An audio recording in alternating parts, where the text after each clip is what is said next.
நீ காலையில் தான் சொல்கிறேன். உங்களுக்கு ஒரு சர்ப்ரைஸ் இருக்குது. முக்கியமான 2 செலிப்ரிட்டிஸ் வராங்க. உங்களுக்கு வந்து வாழ்த்து சொல்லிருக்கு. ஐயோ அப்படின்னு இவங்க தான் நினச்சேன். கரெக்டாக இவங்க 2 பேரும் பேரையும் சொல்லிட்டேன். ரொம்ப பெருமையாக. தம்பி, உங்களோட 2 பேர் ஃபோட்டோ என்கிட்ட இருக்கு, மறந்துடாதீங்க. அதை உங்களுக்கு அனுப்பிச்சி வச்சுருக்கிறேன்.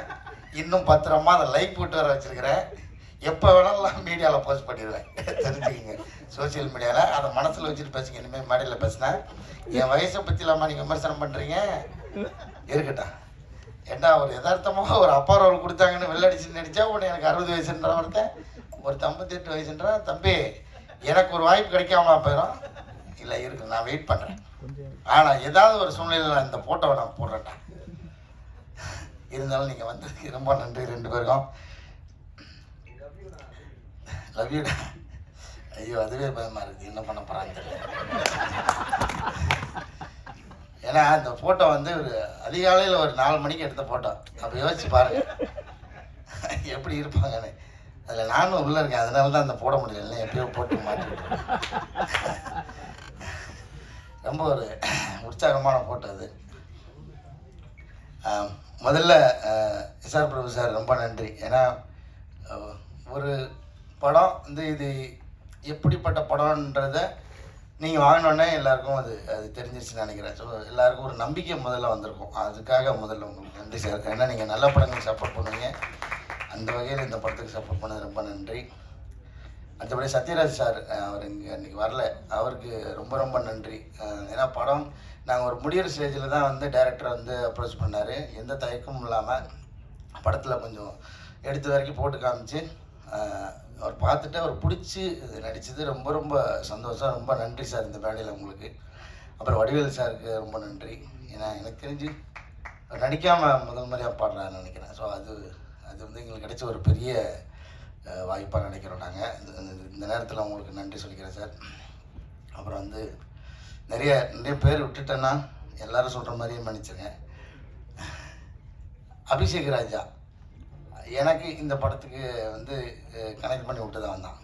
ஒரு நாள் ஃபோன் பண்ணி, ஐயா ஒரு கதை ஒன்று கேட்கணும், எப்படின்னு சொல்லுங்கள், நான் அந்த டைரக்டர் சொல்கிறேன் அப்படின்னு சொன்னார்.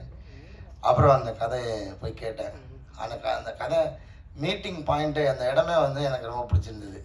ஏன்னா டைரக்டரோட வீட்டுக்கு கூப்பிட்டுருந்தார்.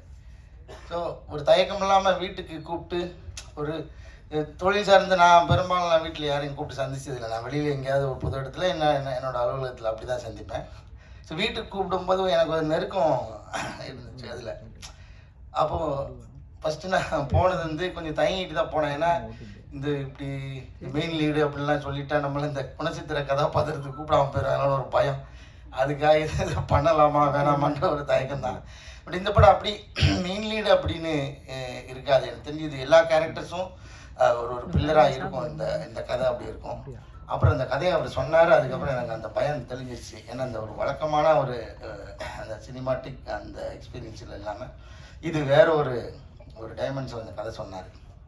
அது எனக்கு வந்து ரொம்ப பிடிச்சிருந்துச்சு. ஏன்னா அவர் ஒரே அந்த கதை சொல்ல ஆரம்பிக்கிறதுக்கு முன்னாடி ஏன் இந்த கதையை நான் எழுதினேன்னு சொல்கிறேன் அப்படின்னு சொன்னார். ஏன்னா ஒரு அப்பா அந்த குடும்பத்துக்காக உழைச்சிட்டே இருக்காரு. இது வரைக்கும் ரெகுலரான கதை தான்.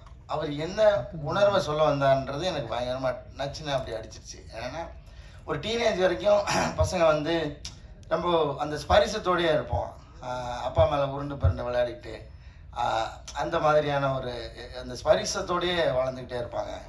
ஒரு டீனேஜுக்கு அப்புறம் அது பையனோ பொண்ணோ கொஞ்சம் கொஞ்சமாக அந்த அப்பாவோட உடம்புலேருந்து கொஞ்சம் கொஞ்சமாக விலக ஆரம்பிப்பாங்க. அப்போ அந்த அப்பா ஸ்பரிசத்தை மிஸ் பண்ணுவார். ஏன்னா பசங்களுக்கு தெரியாது. பசங்களுக்கு அவன் அப்பா ஆகும்போது அது புரிய நினைக்கிறேன். அப்போ அந்த இடம் எனக்கு ரொம்ப பிடிச்சிருந்தது. ஆமாம், இது வந்து அப்பா சொல்லவும் முடியாது. எங்கன்னா இது வந்து ஆனால் நான் எப்பவுமே பெரும்பாலும் நேரம் எடுத்துக்க மாட்டேன். இன்றைக்கி ஒரு நாள் என்னை அனுமதிச்சிருக்கேன். கடைசியாக வேறு கூப்பிட்டாங்க. எப்படா ஒரு எப்படி சொல்கிறது, ஒரு எலிட் பீப்புள்ஸ் அந்த மாதிரி இருக்கிற மக்களுக்கு வந்து அது ரொம்ப சாதாரணமாக அவங்களுக்கு அந்த ஸ்பரிசம் எப்போயுமே இருக்கும். ஏன்னா அவங்களுக்கு அது ஒரு வேறுபாடாகவே இருக்காது. அப்புறம் இந்த மிடில் கிளாஸில் இருக்கிறவங்களுக்கு வந்து நிச்சயமாக அந்த டீனேஜ் தாண்ட அவங்க அந்த ஸ்பரிசத்துலேருந்து விலகுவாங்கன்றது நான் அனுபவிச்சிருக்கேன். எங்கள் அப்பா அதுக்கு ஏங்கினதை நான் பார்த்துருக்கேன். ஒரு பாயிண்டில் எங்கள் அப்பா வந்து ஃபேக்காக என் கூட ஃப்ரெண்ட் ஆகிட்டார். ஏன்னா அவருக்கு தெரியும் எல்லாத்தையும் அந்த வயசு அனுபவத்தை எல்லாத்தையும் இறக்கிட்டு இந்த ஸ்பரிசத்துக்காக என்கிட்ட ஃப்ரெண்ட் ஆகிறாரு. ஸோ அது இந்த கதையை கேட்டு முடிச்சோடனே எனக்கு அது புரிஞ்சுது. ஏன்னா நான் அவருக்கு என்ன கிட்டத்தட்ட அப்பா ஆகிட்டேன். அதனால எனக்கு அது புரிஞ்சுது. ஐயோ, பிரபஞ்சன் பூங்குன்றலாம் வந்து அப்படி விலகி இருக்கும்போது நமக்கு எப்படி இருக்கும் அப்படின்றது எனக்கு அது ரொம்ப இதாகிடுச்சு. அப்புறம் அந்த கதை சொல்லி முடிச்சோன்னே ஓகே, இதை நிச்சயமாக பண்ணிடணும்னு விட்டுறக்கூடாது அப்படின்னு நினச்சேன். கார்த்திகேயன் மணி சார் ரொம்ப நன்றி சார், இயக்குனர், படத்தோட இயக்குனர். அப்புறம் வந்து இந்த படத்தை பற்றி நான் நிறையா பேச விரும்பல. எனக்கு நான் அந்த படத்தை திரும்ப எவ்வளோ உள்ள ஊடுருவி பார்க்கும்போது எனக்கு ஒன்று மட்டும்தான், அந்த ஒரு வாசனை மட்டும் அடிச்சுட்டே இருக்குது. அது வேற ஒன்றும் இல்லை, எங்கள் அப்பாவோட சட்டையோட வாசனை அடிச்சுட்டே இருக்குது. அது நீங்கள் இந்த படம் பார்க்கும்போது சினிமா தியேட்டரில் நீங்கள் அதை மட்டும்தான் எடுக்க முடியாதுன்னு நினைக்கிறேன். உணர்வுகள் எல்லாமே உங்களுக்கு வந்துடும், காட்சி, இசை எல்லாமே கிடைக்கும். இந்த படத்தில் எனக்கு தெரிஞ்ச அந்த வாசனை அடிக்கும்னு நான் நம்புகிறேன். அப்படி அடிச்சதுன்னா இந்த படத்தோட சக்ஸஸ் நான் ஏன்னா நான் அதை உணர்ந்தேன், நடிக்கும்போது உணர்ந்தேன், அது படமாக பார்க்கும்போது நான் உணர்ந்தேன். அது ரொம்ப அபூர்வமாக நடக்கிற நிகழ்வு. ஏன்னா ஒரு படத்துக்குள்ளேருந்து ஒரு வாசனை அடிக்கிறதுன்றது ரொம்ப அபூர்வம். இந்த படத்தில் அது நடக்கும்னு நம்புகிறேன். ஸோ அதுதான் இந்த படத்தை பற்றி நான் சொல்லணும்னு நினைக்கிறது. அதுக்கப்புறம் நீங்கள் பார்த்துட்டு நிச்சயமாக ஒரு நல்ல படத்தை நீங்கள் விட்டுற மாட்டீங்கன்னு தெரியும். அந்த நம்பிக்கை தான். வழக்கமாக எல்லோரும் கேட்குற மாதிரியான கோரிக்கைகளை நான் வைக்க வரும்ல. நீங்கள் படம் பாருங்கள், நிச்சயமாக படத்துக்கு அப்புறம், படம் ரிலீஸ் ஆனதுக்கப்புறம் நிறைய பேச வேண்டியிருக்கும்னு நினைக்கிறேன். எல்லோரும் வந்ததுக்காக முதல்ல ரொம்ப நன்றி. அப்புறம் ஆனந்த்ஜிக்கு, எங்கள் படத்தோட சினிமாட்டோகிராஃபர், ரொம்ப எளிமையான சினிமாட்டோகிராஃபர். எப்படி இந்த கதையை ஒரு கதைக்கு எப்படி துருத்திடக்கூடாதோ, ஒரு தடவை இதே மேடையில் தான் பாலுமந்திர சார் சொன்னார், ஒரு சினிமாட்டோகிராஃபியும் மியூசிக்கும் அப்படின்னா ஒரு என்னை பார், என் திறமையை பாருன்னு வெளியில் துருத்தி தெரிஞ்சிடக்கூடாது, அது அந்த கதைக்குள்ளே முங்கியே இருக்கணும், அதுதான் ஒரு தரமான சினிமாட்டோகிராஃபி, அதுதான் ஒரு தரமான இசை அப்படின்னு சொல்லி இந்த மேடையில் வச்சு சொல்லியிருந்தாரு. நான் அங்கே ஆடியன்ஸ் உட்காந்து கேட்டிருக்கேன். ஸோ அந்த மாதிரியான ஒரு ஒர்க்கு ஆனந்த்ஜிக்கு விடுது. பால சாரங்கனோட ஒர்க்கும் அப்படி தான், இங்கேயுமே மிக இல்லாமல் ரொம்ப ஒரு இளையோடும் இதோட அப்படி அழகான ஒரு இசை. ரொம்ப அதுக்கப்புறம் எனக்கு அந்த பாட்டு இப்பயும் இப்போ கேட்கும்போதே வந்து கண்கலங்குது, கண்ணம்மா அந்த லைன் வரும்போது. அது ஒரு நாள் என் வாய்ஸ் வச்சு எடுக்கிறேன்னு சொல்லிட்டு ஏமாற்றிக்கிட்டே இருக்கிறேன். அதை எடுத்து என்கிட்ட மட்டுமா அதை கொடுத்துருயா, நானும் பாட்டு பாடியிருக்கேன்னு வச்சுக்கோல்ல. அவர் ஹரி சார், நம்ம வந்து ரொம்ப வருஷமாக பழகிட்டு இருக்கோம். இந்த படத்தில் எனக்கு தெரிஞ்சு சேர்ந்து ஒர்க் பண்ணியிருக்கேன் நினைக்கிறேன். ரொம்ப மகிழ்ச்சி உங்களோட ஒர்க் பண்ணதில். சார், பிரபு சாருக்கு மீண்டும் நன்றி.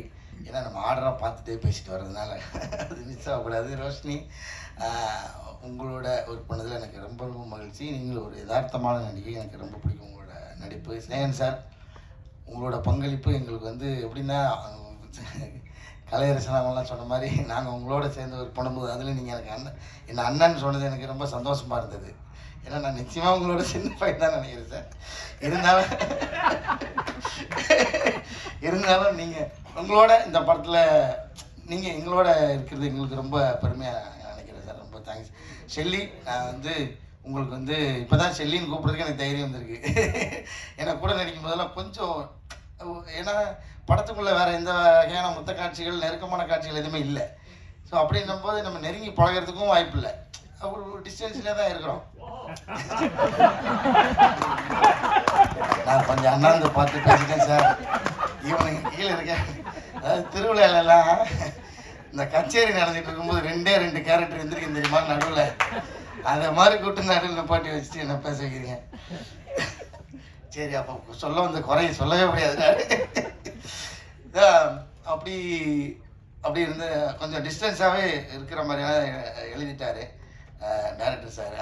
அதனால் அப்போ நான் வந்து மேடம்னே சொல்லிட்டே இருந்தேன். அப்புறம் வந்து ஒரு நாள் அவங்க வந்து என்னை திட்டி, நீ மேடம் சொன்னா நான் உன்னை சாருன்னு தான் சொல்லுவேன், எப்படி நான் காலின்னு கூப்பிடுனா நீ என்னை செல்லின்னு கூப்பிடு, அவ்வளோதான். நீ என்னை செல்லியாக நினச்சா செல்லின்னு கூப்பிடு, யாரோ ஒரு மேடம் நினச்சா மேடம் கூப்பிட்னாங்க, சரி அன்னிலேருந்து நான் செல்லின்னு கூப்பிட்றேன். ரொம்ப மகிழ்ச்சி உங்களோட ஒர்க் பண்ணதில். ஆரம்பத்தில் எனக்கு கொஞ்சம் பயமாகவே இருக்கும், ஏன்னா நம்ம எப்படி இந்த வெள்ளையாக இருக்கிறோம் போய் சொல்ல மாட்டான்ற மாதிரி